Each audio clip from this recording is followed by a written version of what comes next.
और मैं ऐसा मानता हूं कि वो लोग राजनीति में कायर होते हैं जिनके अंदर सच सुनने का साहस नहीं होता। एक दिन में 9 एफआईआर मेरे खिलाफ उत्तर प्रदेश में हुआ, 9 एफआईआर।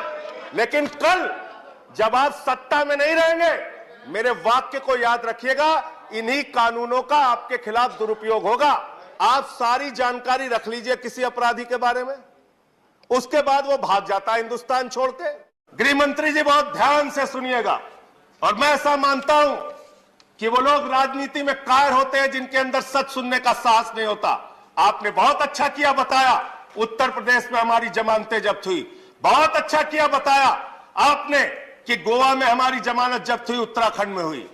मैं सोच रहा था 51 से निकालूंगा तो आप ज्यादा शर्मिंदा हो जाएंगे, लेकिन मैंने कहा बात से ही शुरू करते हैं। शुरू कर रहे हो सर। ये 80 में चुनाव में लड़े, तमिलनाडु में 0 सीट आई। 84 में लड़े, 0 सीट आई।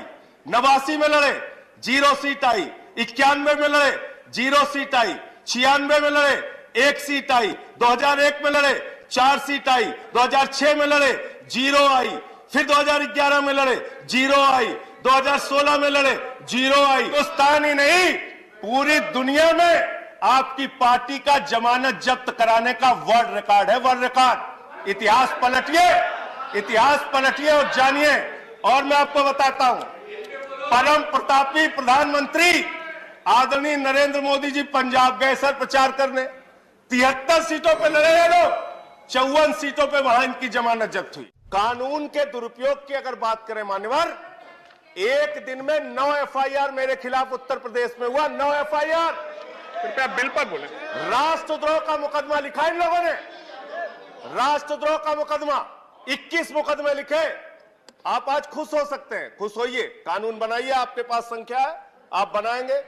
लेकिन कल जब आप सत्ता में नहीं रहेंगे, मेरे वाक्य को याद रखिएगा, इन्हीं कानूनों का आपके खिलाफ दुरुपयोग होगा।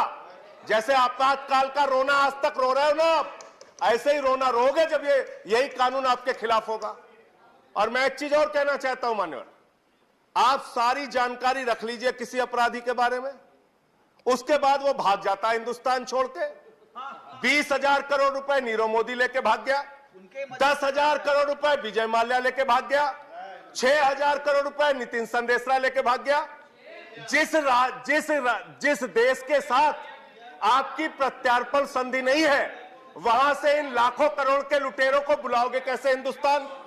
कैसे बुलाओगे आप? मैंने एक सुझाव इस सदन में दिया था, और माननीय गृह मंत्री जी हैं यहां पे, मैं चाहूंगा आप वो संशोधन कीजिए, कानून लाइए इस देश में। जिसके पास 50 करोड़ से ज्यादा का कर्ज हो, उसका पासपोर्ट जब्त करके रख लीजिए, हिंदुस्तान छोड़ के भागने नहीं पाएगा। आप वो करना नहीं चाहते, आपको पकड़ना है विपक्ष के नेताओं को बिल पर। लेकिन एक बात, अच्छा एक बात और कह रहा हूं मानवर, एक बात कह के खत्म कर रहा हूं अपनी बात। जितना समय उतना तो बोलने दीजिए, बोलिए प्लीज। जितना समय उतना तो बोलने दीजिए, बोलिए आप। ये इस बिल से कुछ करेंगे नहीं करेंगे मान्यवर, सबका साथ सबका विकास जरूर करेंगे, सबका विकास करेंगे। और अलग अलग राज्यों में अलग अलग विकास देखने को मिलेगा। गुजरात में किसी टीएमसी वाले नेता पे एफआईआर होगी तो गुजरात में विकास करेंगे। अब बंगाल में टीएमसी वाला नेता इनके खिलाफ मुकदमा लिख देगा तो वहां इनका विकास होगा। पूरे देश में एक दूसरे का विकास करने में लग जाएंगे। और शिवसेना वाले हमारे संजय रावत भाई बैठे हैं, ये अगर विकास करने में लग गए तो बड़ी मुश्किल हो जाएगी। महाराष्ट्र रोज रोज जाना पड़ेगा आप लोगों को, रोज जाना पड़ेगा। धन्यवाद संजय सिंह। आम आदमी पार्टी की भी सरकार नहीं है पंजाब में। धन्यवाद संजय सिंह। इन झगड़ों में मत पड़ो। धन्यवाद। ऐसे एक दूसरे राज्यों में एफआईआर होती रहेगी, आप लोगों को बुलाया जाता रहेगा। धन्यवाद। सारे काम इसी में लग जाओगे, देश का विकास करोगे। शिक्षा पे काम करो, स्वास्थ्य। धन्यवाद सर, खत्म कर रहा हूँ। सबको 5-5, 10-10 मिनट दिया आपने। प्लीज धन्यवाद। मुझे आप एकदम नहीं बोलने दे रहे। नहीं आपको सर, ये न्याय नहीं है मेरे साथ। प्लीज, ये मेरे हाथ में नहीं है। मैं खत्म कर रहा हूँ सर, मैं खत्म कर रहा हूँ। मैं सिर्फ ये कहना चाहता हूं, आप ये झगड़े लड़ाई की राजनीति छोड़ के कुछ ऐसा काम कीजिए जो लगे कि आप न्याय दिलाना चाहते हैं। करोड़ों केसेस पेंडिंग है इस देश में। धन्यवाद। करोड़ों केसेस। और माननीय प्रधानमंत्री जी ने इसी सदन में कहा था, को बुलाऊंगा फास्ट ट्रैक कोर्ट